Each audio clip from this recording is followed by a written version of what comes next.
Bom, eu me recordo de algumas coisas da infância que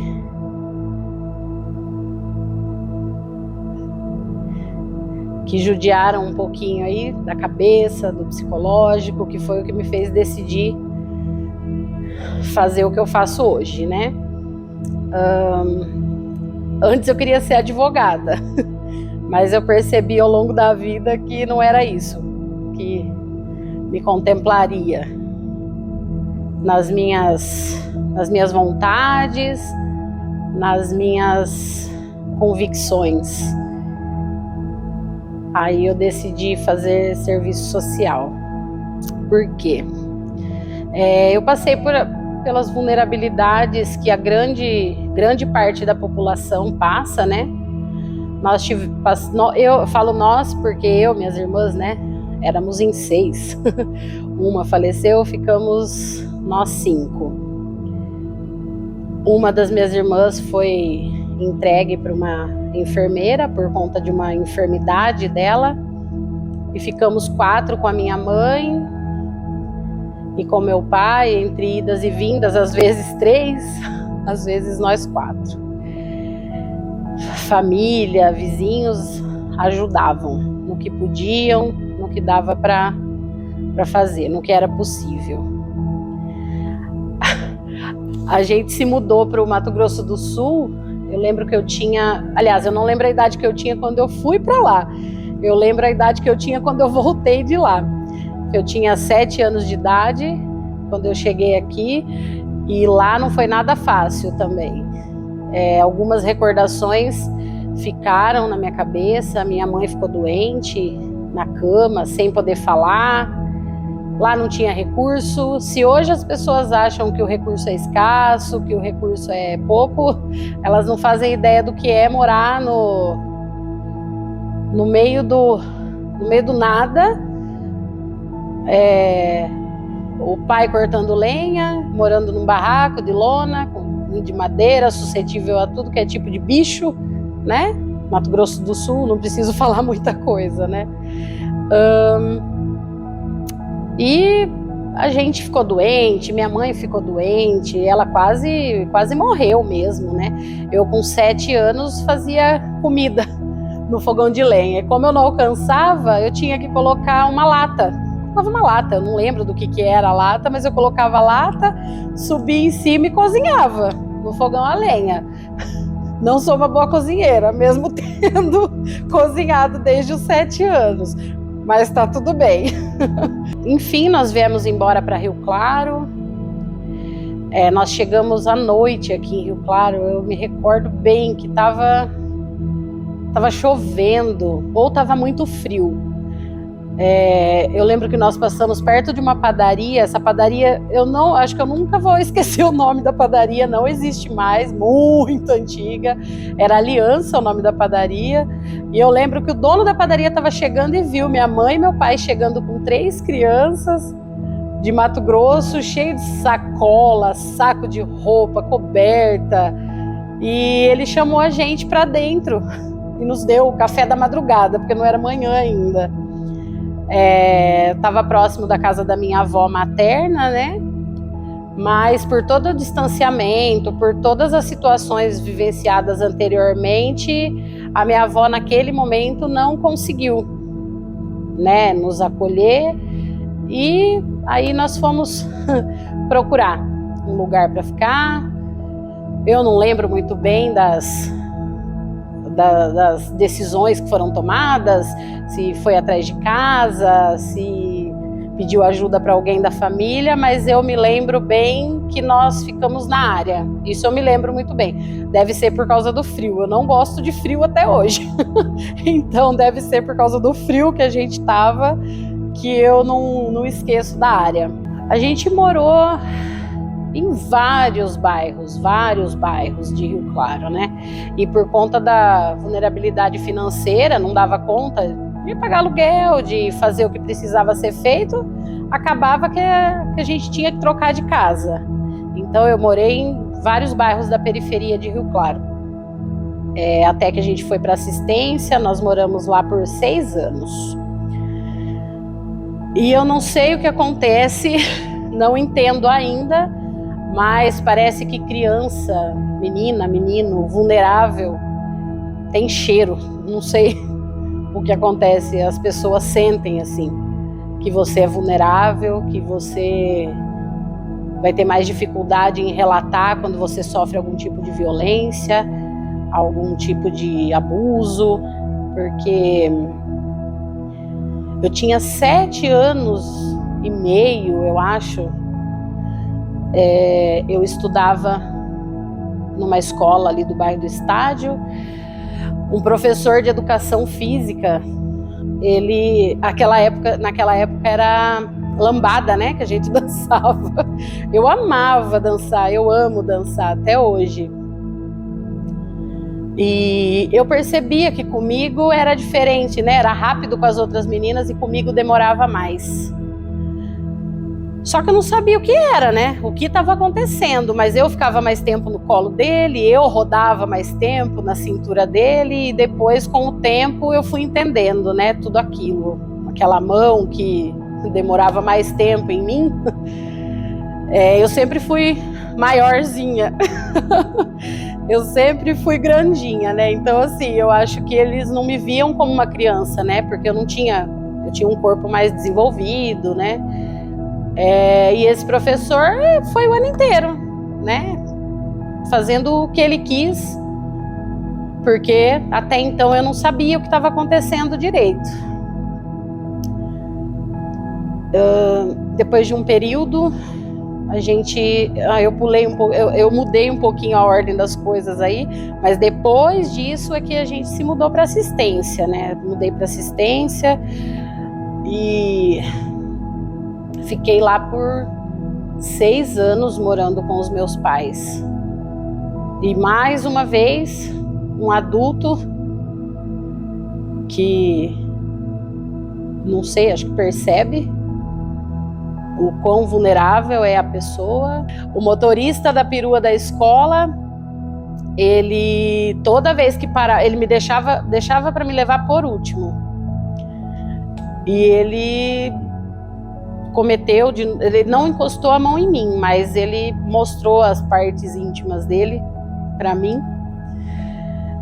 Tinha uma amiga minha chegando, eu acho que a minha amiga conseguia se defender melhor, ela saiu xingando ele até, e eu sem reação, né, eu não sei porque, eu não conseguia entender por que eu não conseguia reagir, e por incrível que pareça, a reação dela, ao invés de me fazer bem, me fez mal. Porque eu achei que ela era melhor que eu. Como que ela consegue brigar e eu não consigo fazer nada? Fiquei paralisada olhando para a cara dele, né? Mas, enfim, eu não sou a única, infelizmente. Poderia ser, se fosse, acho que seria um pouco mais fácil, né? Porque uma pessoa passando por isso teria sei lá, seria um número menor, sei lá, eu não sei, é isso, eu acho que eu não sou aquela que fala por que comigo, porque eu não quero que aconteça com ninguém, com nenhuma criança, nenhum adulto, com ninguém, né? Mas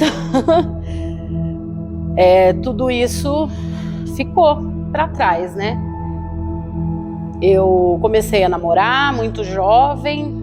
Eu fui embora de casa com 14 anos de idade. Fui embora com o pai dos meus 3 filhos. Nós tivemos nossos filhos. Ele também imaturo, eu imatura. Eu posso falar que era assim, era um menino de 22 com uma jovem de 14. Porque eu consigo entender que ele era um pouco mais infantil do que eu ainda, porque eu tinha mais vivência, né? Eu fui obrigada a ser adulta mais rápido, né? Então, a gente teve os filhos, ele também não soube lidar com a situação, com a pressão, porque ter filhos não é fácil, né? Nós brigávamos muito, até que um dia ele me agrediu e eu resolvi dar um basta. No mesmo dia, na primeira agressão, eu dei um basta. Foi ali, naquele dia. Eu já separei de cômodo, porque eu não tinha como separar de casa.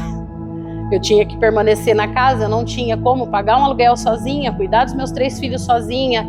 Ele ganhava muito pouco, mesmo que ele pagasse pensão, eu não conseguiria pagar aluguel e sustentar as crianças naquele período.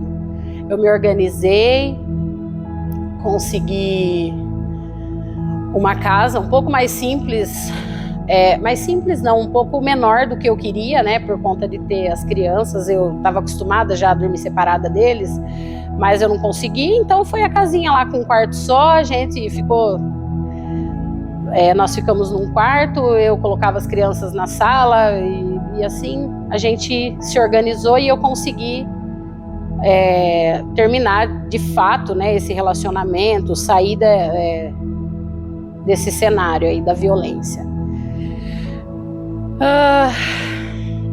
Não foi fácil, não foi fácil, eu tive que me desdobrar em 2, né, para cuidar dos 3, porque aquela imaturidade por parte dele continuou. Eu tinha que dar um jeito, porque eu queria meus filhos perto de mim, então eu tinha que me virar, né, eu tinha que tomar as providências que eu achasse necessário para conseguir cuidar deles, para conseguir sustentá-los, né. Eu tinha um trabalho já, que eu trabalhava em período integral, arrumava roupa para passar de noite, ajudar a dar banho em idoso, acamado, fazia qualquer coisa. Trabalhava a troco de cesta básica, limpava a casa das pessoas a troco de cesta básica e tudo bem, tudo bem. Foi bom porque era aquilo que eu precisava naquele momento, né?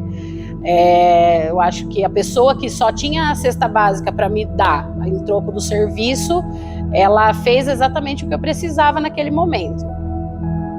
Tá tudo bem.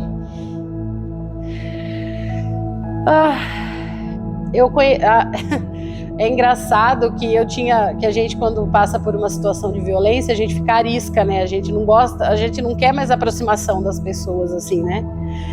Principalmente eu falava muito assim, eu não quero casar, eu não quero namorar, eu não quero ninguém na minha vida.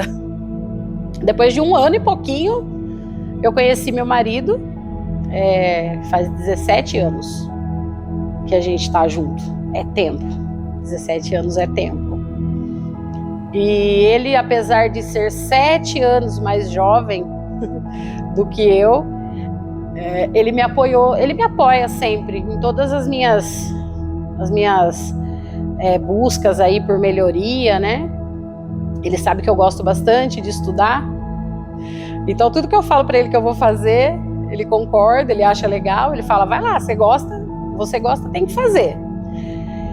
Então, quando nós fomos morar juntos, no primeiro ano já eu voltei para o ensino fundamental, fui fazer a 8ª série, porque eu não tinha nem 8ª série, fui embora de casa com 14 anos, logo em seguida já engravidei. E já engravidei 3 vezes, assim, uma próxima da outra, né? Aí eu já comecei, no primeiro ano de relacionamento, ele me apoiando, né? Sem isso eu não ia conseguir. Eu fiz a 8ª série. Concluí o ensino fundamental. Vitória. Para mim, eu tinha desbravado o mundo, né? Porque daí eu já conseguiria entrar para trabalhar aqui na Santa Casa, na higiene hospitalar. E foi exatamente o que eu fiz. Terminei a 8ª série, mandei um currículo aqui no hospital, uma amiga minha me ajudou, eu entrei. E para mim, aquele primeiro ciclo, aquela primeira vitória, a minha primeira vontade tinha sido realizada ali, meu primeiro desejo, que era terminar o fundamental e entrar numa empresa, né, de fato. Eu não era muito boa na limpeza, não. Eu brincava muito com as meninas, eu falava assim, gente, eu me esforço, mas me ajuda aí, porque eu não sou boa com isso. Eu preciso de ajuda até hoje na minha casa, porque eu não sou muito boa nisso. Mas tinha uma amiga minha que ela falava pra mim, ela falava sempre, Você vai voltar um dia a trabalhar aqui na Santa Casa, mas não na limpeza com a gente, porque não é por nada não, mas aqui não é o seu lugar. Eu acho que era muito ruim, gente. Aí ela falou assim que eu ia voltar a trabalhar aqui com a caneta na mão. Você vai trabalhar com a caneta, que é isso que você tem que fazer, porque aqui não vai rolar. Entrei, fiquei 1 ano e meio aqui no hospital. Aí eu conheci uma amiga e ela me pediu para ir trabalhar na casa dela por um período, porque ela tinha um filho pequeno. Eu fui. Essa minha amiga, infelizmente, já não está mais aqui com a gente. Mas ela foi quem me deu todo o apoio para eu continuar estudando. Ela me incentivava. Aliás, ela meio que me empurrava, né? Ela falava, você tem que continuar estudando, não é só isso. Você só terminou o ensino fundamental. Você tem que acordar para a vida, e fazer o que você gosta, correr atrás do seu sonho. Fiquei trabalhando por um período para ela, cuidando do nosso Gabriel.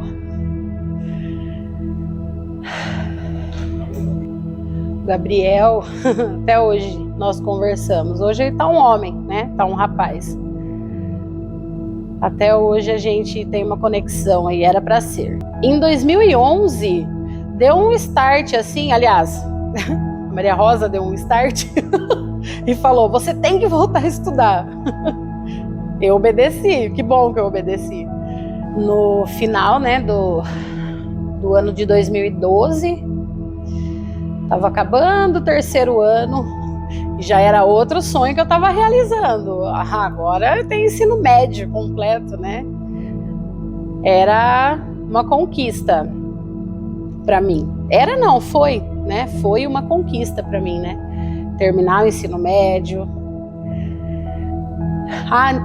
Eu esqueci de um detalhe importante. Nisso eu já tinha 4 filhos. Porque eu tive a Ana Luísa enquanto eu era babá do Gabriel, que virou irmã do Gabriel. Então eu já tinha 4 filhos nessa época que eu voltei para o ensino médio. E quando eu estava terminando o 3º ano, a coordenadora do Odilon foi lá na sala e graças a Deus as pessoas sentem cheiro de gente vulnerável, mas também sentem cheiro de quem quer prosperar na vida, né? E eu queria muito prosperar, eu queria muito fazer faculdade. Ela foi na sala, ela me pegou pelo braço, ela não perguntou para mim se eu queria, ela falou, vem aqui, que a gente vai fazer a inscrição para o Enem. Eu falei, imagina, Road, nunca, eu não vou conseguir passar, é impossível, eu estudei em escola pública a vida inteira, como que eu vou passar no Enem? Ela falou, você vai passar no Enem, eu tenho certeza. Passei no Enem. Passei, consegui bolsa 100% no Claretiano. Quando eu cheguei para fazer a inscrição, eu olhava, a faculdade parecia muito maior do que ela era. Eu olhava para cima, parecia que aquele teto não tinha fim. Era uma coisa fora de...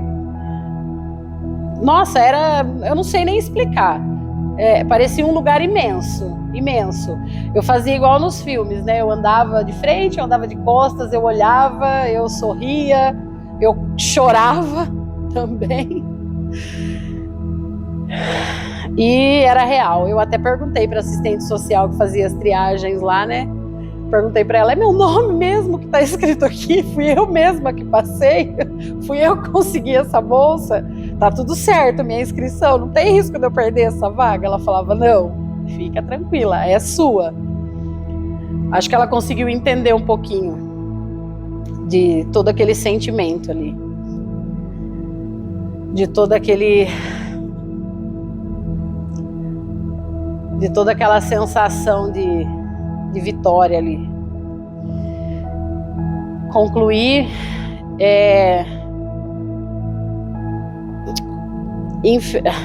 concluí minha faculdade em 2016. Infelizmente, a minha amiga que me incentivou tanto não estava mais aqui. De corpo, né? Presente. Vendo. Acredito que de algum lugar, de alguma forma, não sei. ela estava torcendo por mim de qualquer forma. Ela não viu eu me formar, mas o filho dela viu. O nosso Gabriel viu eu me formar e mostrou para uma pessoa muito especial também na minha vida, que trabalhava aqui no hospital e que pediu para eu vir fazer uma entrevista. Eu descrente ainda, porque quem está acostumado com o ruim, quando o bom vem, ela não acredita, tá? Ela tem que pegar no bom ali, ó, apalpar. Se não tiver ali, se não tiver acontecendo de fato, é difícil de acreditar. Mas foi o Gabriel. Foi o Gabriel que me proporcionou estar aqui na Santa Casa hoje. Eu amo o que eu faço. Poder fazer o mínimo, né, pelas pessoas. Trabalhar dentro da garantia de direitos. Fazer com que algumas pessoas não permaneçam em situação de violência, de negligência, que não continuem invisíveis, é bom. É bom, é satisfatório. E é isso que eu quero para mim. Às vezes as pessoas da nossa área, né, da saúde, da assistência social, que eu acho que é uma área ela é bem difícil, assim, né, de se trabalhar, ela é maçante, mas quando você gosta, você não consegue sair. Eu acho que fica na pele ali, né, você sente vontade de estar naquele lugar, por mais difícil que pareça, por mais complicada que a situação seja, por mais que você gaste ali um caso às vezes consome, não é um dia não é um plantão, são vários e vários. Tem paciente que a gente já chegou a atender por 3 anos aqui. E a gente chega em algum lugar sempre, eu acredito que a gente sempre chega em algum lugar. O mínimo que a gente consegue fazer já é um muito ali para aquele momento. E sou uma das pessoas que conseguiu quebrar um ciclo de violência, de negligência, e eu espero e luto para que mais pessoas consigam. Bom, meu nome é Maíra, eu sou assistente social da Santa Casa de Misericórdia e trabalho na Associação Bethesda Assistencial também. Tenho 40 anos, sou mãe de 4 filhos, casada há 17 anos e avó de 2 netos lindos.